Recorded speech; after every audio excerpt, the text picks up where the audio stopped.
नमस्कार दोस्तों, जय माता दी। स्वागत है आप सभी का हमारे YouTube चैनल में। तो दोस्तों, आप सभी को बता दें कि आपके घर में एक अजीब सी घटना होगी जहां दोस्त प्रिया घटना आपके पूरे परिवार के रोंगटे खड़े कर देंगे। कलयुग में पहली बार ऐसी घटना आप अपनी आंखों से देखोगे और आपको अपनी आंखों पर यकीन भी नहीं होगा। ऐसी घटना होगी, ये घटना आपकी किस्मत चमका देगी। अब आपके जैसा किस्मत वाला कोई भी नहीं होगा। स्वयं ब्रह्मा ने आपका किस्मत अपने हाथों से लिखा है और आपका किस्मत बहुत ही भाग्यशाली है। और आप तो सबसे ज्यादा भाग्यशाली इंसान हैं जो आपके घर में ऐसी घटना होने वाली है। यह चमत्कारिक घटना ही कह सकते हैं, या चमत्कारी घटना आपकी जीवन में होने वाली है।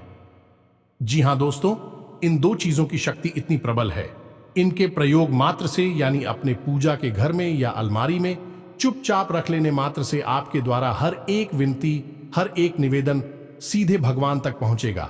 और यह क्रिया भगवान को भी विवश कर देगी कि वह आपकी हर एक बात को सुने और आपकी हर एक मनोकामना को पूरी करें।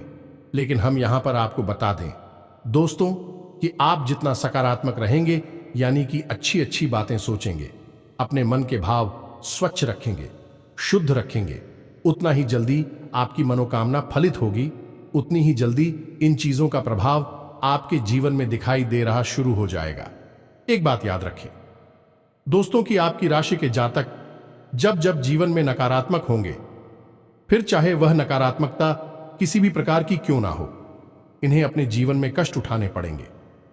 जी हां दोस्तों, तो आपके जीवन में सफलता का मार्ग केवल सकारात्मकता की राह पर चलकर ही होगा। इस बात को आप निश्चित तौर पर अपने दिमाग में बिठाकर रखें।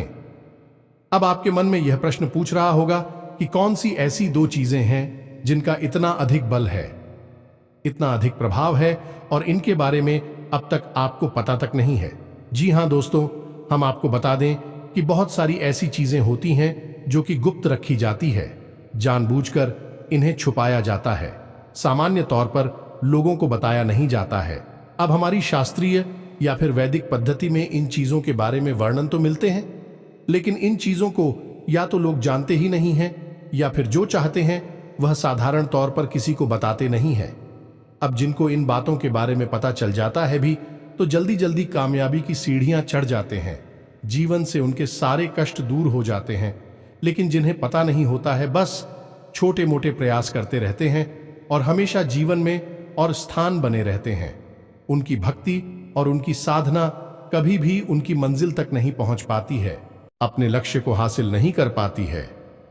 अब इस बात को आप इस तरह से समझ सकते हैं कि मानकर चलिए कि कोई एक कथावाचक है जो अपनी कथा बोल रहे हैं, लेकिन कोई भी माइक नहीं है, कोई भी संसाधन उपलब्ध नहीं है, लेकिन अपनी बॉडी के बल से लोगों को अपनी कथा सुनाना चाहते हैं। तो वह कथा कितने लोग सुन पाएंगे दोस्तों? ज्यादा से ज्यादा उनके नजदीक बैठे हुए 100-50 लोग ही मुश्किल से सुन पाएंगे, बाकी लोगों तक उनकी कथा नहीं पहुंच पाएगी। लेकिन यदि इनकी इसी कथा में माइक जोड़ दिया जाए तो उनकी आवाज कमल इतना अधिक बढ़ जाएगा कि वह कथा हजारों लोगों तक पहुंच जाएगी।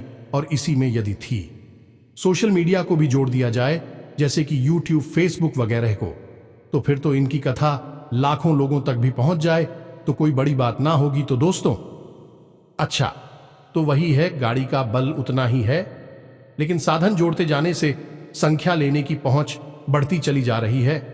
तो इसी प्रकार दोस्तों, हमारी भक्ति और पूजा पाठ भी वही होती है। इसमें हम छोटे छोटे साधनों का यदि प्रयोग करना सीख जाए, कुछ बड़े और गुप्त साधनों को भी जान जाए, तो इसका फल कई गुना अधिक बढ़ जाता है। इसका छोटा सा प्रमाण यह है कि आपने देखा होगा कि कुछ लोग तुलसी की माला धारण करके रखते हैं, कुछ लोग हाथ में दंड पकड़कर रखते हैं।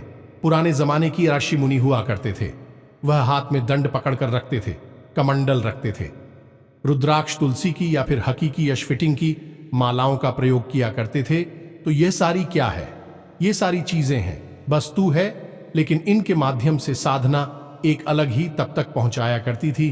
तो इसीलिए इनका प्रयोग किया जाता था कि हाँ दोस्तों, तो इन सब चीजों को आपको बताने का हमारा मकसद ये है कि आप समझे कि हमारे आसपास जो चीजें मौजूद हैं, इनकी शक्ति क्या है, इनके प्रयोग के तरीके क्या है। तो दोस्तों, हम आपको सारी बातें विस्तार से बताने जा रहे हैं और इन 2 चीजों का गुप्त प्रयोग आपको हम बताएंगे। बस चुपचाप आपको इनका प्रयोग करना है, अपनी पूजा की अलमारी में लाकर रख लेना है, किसी से इस विषय में चर्चा नहीं करनी है। फिर आप वही प्रार्थना, वही पूजा पाठ, वही हनुमान चालीसा करेंगे, लेकिन आप उसके परिणाम कई गुना अधिक प्राप्त होने लगे। लेकिन फिर से हम दोस्तों आपसे यही बात दोबारा फिर कहेंगे कि आपके मन के भाव शुद्ध होना आवश्यक है, क्योंकि यह पूजा जो हम करते हैं, जो हमारे घरों में होती है, जो हमारे जीवन में आसपास चलती रहती है, ये सब पिक पूजा होती है। और यहां पर हमारा शत यानी कि हमारी मन की शुद्धता बहुत अधिक आवश्यक होती है। यदि यहां पर हमने मन में थोड़ा सा भी मेल किया, नकारात्मकता लेकर आए, तो फिर हमारा हर एक प्रयास असफल हो जाएगा। फिर किसी भी प्रकार का आपको लाभ प्राप्त होगा ही नहीं। तो यह आप अपने दिमाग में बात पूरी तरह से बैठा कर रखें। तो चलिए दोस्तों, आज के इस महत्वपूर्ण वीडियो को प्रारंभ करते हैं। लेकिन इससे पहले आपसे एक निवेदन है कि पूरे भाव के साथ माता रानी को याद करें और कमेंट में जय मां काली कृपा करो अवश्य लिखें। 1 बार नहीं, 3 बार लिखें। माता रानी आपकी पुकार को अवश्य ही सुन लेंगे। अब बहुत ही जल्द उन्हें जीवन में शुभ समाचार मिलने प्रारंभ हो जाएंगे और जीवन की आ रही अड़चनों से उन्हें मुक्ति निश्चित तौर पर प्राप्त होगी। हमें माता रानी पर पूरा विश्वास है और ये सब क्रियाएं जो हम कर रहे हैं, इस सब माता रानी के आदेश से ही की जा रही हैं, उन्हीं की प्रेरणा है। वीडियो शुरू करने से पहले हम आप सभी से एक महत्वपूर्ण बात करना चाहते हैं कि हम आप सभी के लिए अच्छे से जानकारी के लिए दिन रात मेहनत करते हैं।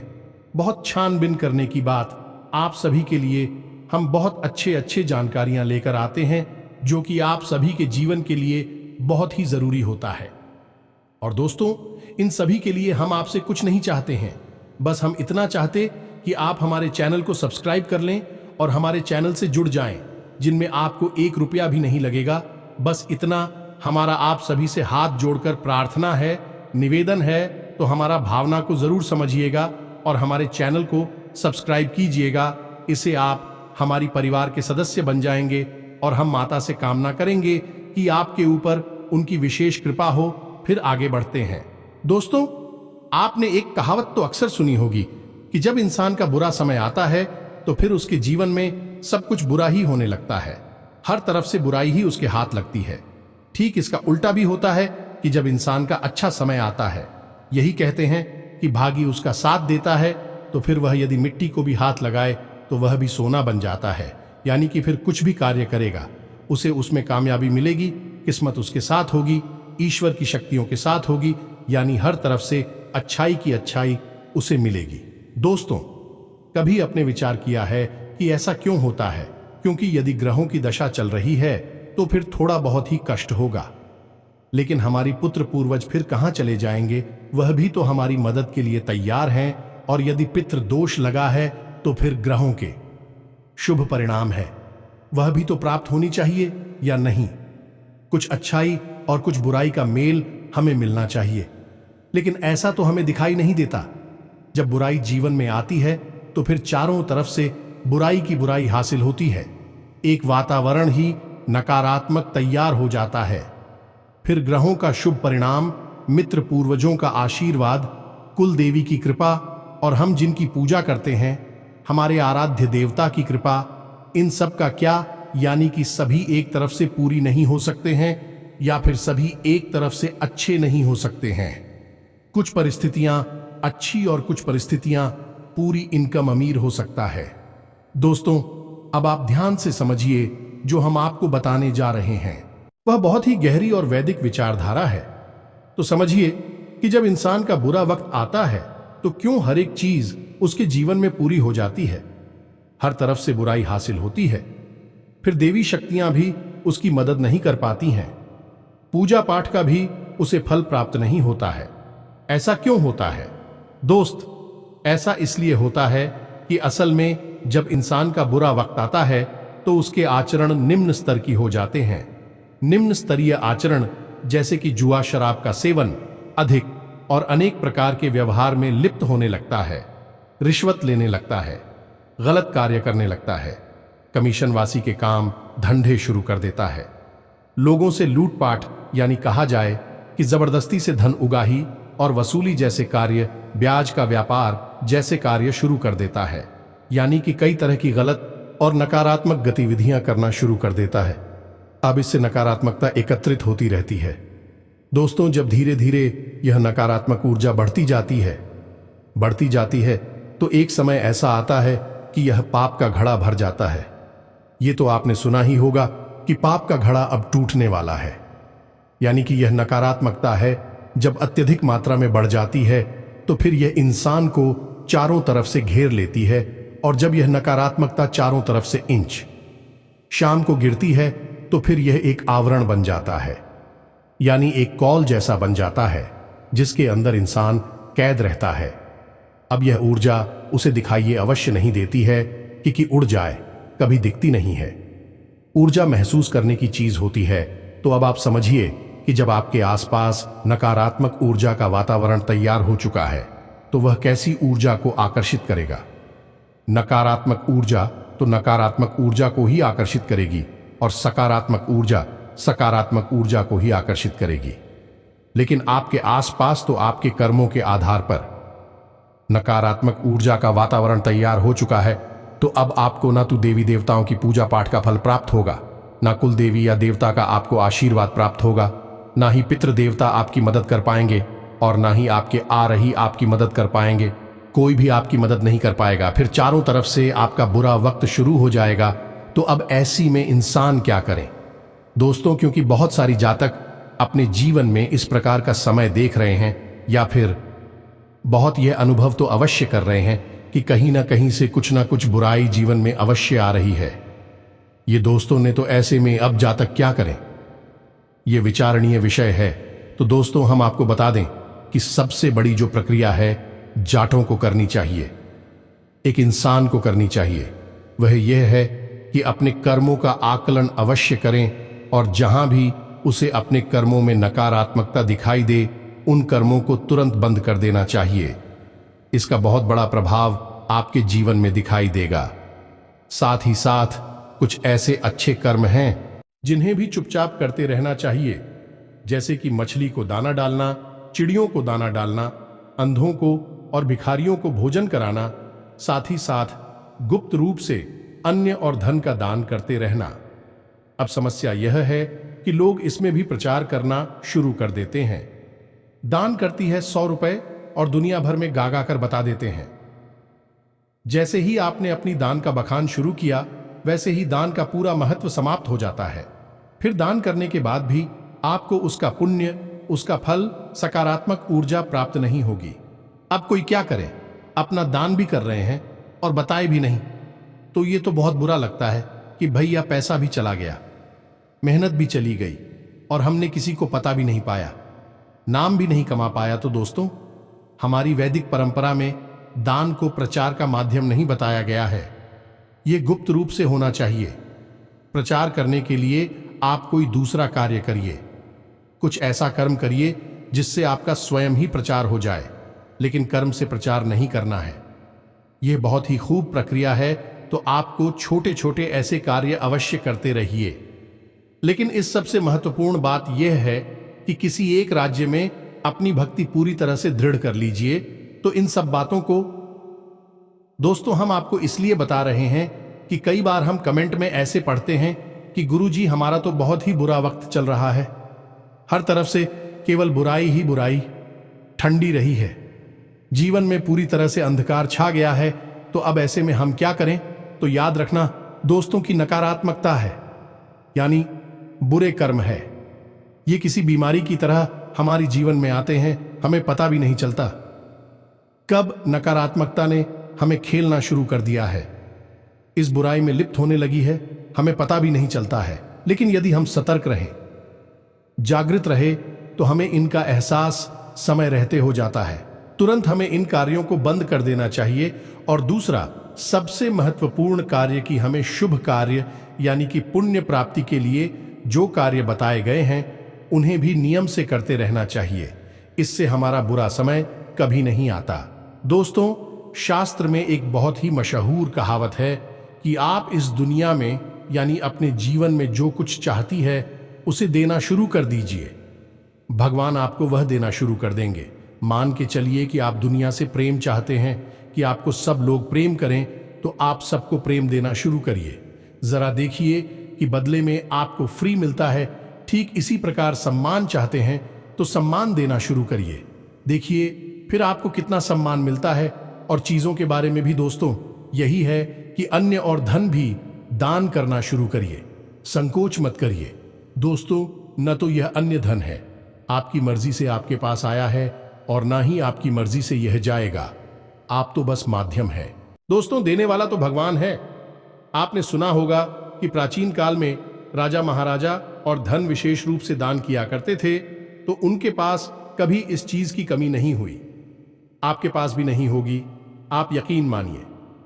आप खुलकर दान करना शुरू करिए कि पैसा कैसे आपके जीवन में अलग अलग रास्तों से आता है।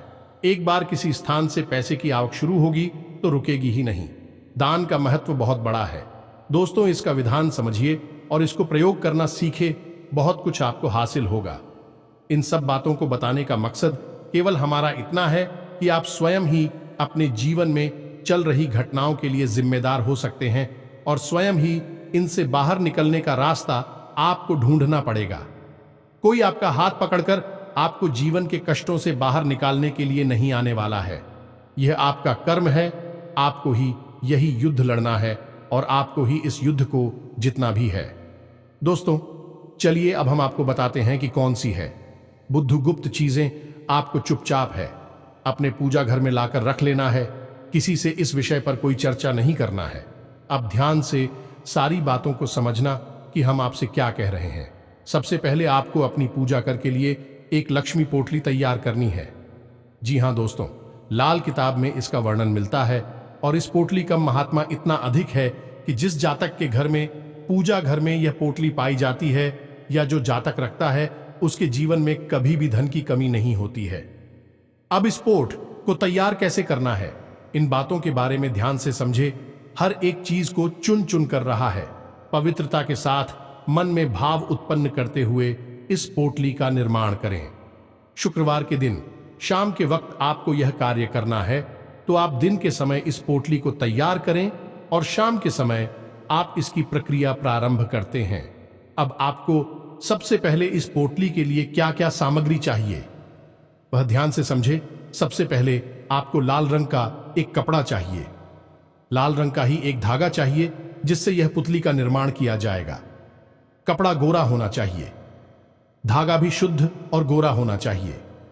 अब आपको इस पृथ्वी में सबसे पहले एक चांदी का सिक्का रखना है, थोड़ा सा खड़ा धनिया रखना है, और उसके बाद थोड़ी सी चावल जिन पर हल्दी लगी हुई हो या नहीं अच्छा था, और इसी के साथ साथ साथ कमल घट्टे और साथ लक्ष्मी कोनियां रखें।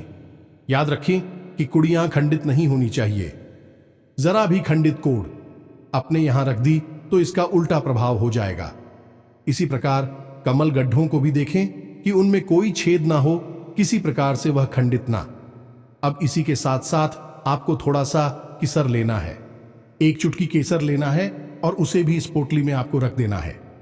अब जिस कपड़े में आप इस पोटली को बनाने जा रहे हैं, उस कपड़े पर आपको 3 बार 6 लिख देना है, या नहीं 666 हिंदी में लिखें, चाहे इंग्लिश में लिखें, कोई दिक्कत नहीं है। 3 बार आपको उसे लिख देना है। 6 का जो अंग है यह माता लक्ष्मी को समर्पित होता है, तो 3 बार 6 लिखने के बाद आपको यह सामग्री इस पोटली में रखकर इसे लाल धागे से बांध लेना है। अब इस उपाय के बारे में आपको किसी से चर्चा नहीं करनी है। कोशिश यह करना है कि आप जब अपने पूजा घर में बैठकर इस सामग्री को तैयार करें तो कोई आपको देख ना पाए। ये दोस्तों, अब आपको शुक्रवार के दिन शाम के समय यानी कि शाम को 7 बजे के आसपास गाय के घी का दीपक जलाना है, और माता रानी के चरणों में लाल पुष्प और ये पुतली अर्पित करते नहीं हैं, और माता रानी से ऐसी कामना करनी है हमारे जीवन में जो भी कष्ट हैं उन्हें आप हर ले और हमारे जीवन में भरपूर धन संपदा दें, ताकि हम अपने जीवन में हर एक समस्या का सामना कर सके, और आपकी कृपा से एक शुभ और मंगल भाई जीवन चाहिए। इस प्रकार की आपको कामना करनी है, और इस पोटली को आपको पूजा समाप्त होने के बाद अपनी पूजा की अलमारी में किसी भी स्थान पर गुप्त रूप से छुपाकर रख देना। ध्यान दोस्तों, अब कुछ बातों का आपको ख्याल रखना है कि आप जहां पर इस पोटली को रख रहे हैं वहां पर भगवान भोलेनाथ का ना तो फोटो होना चाहिए, ना ही कोई शिवलिंग होना चाहिए।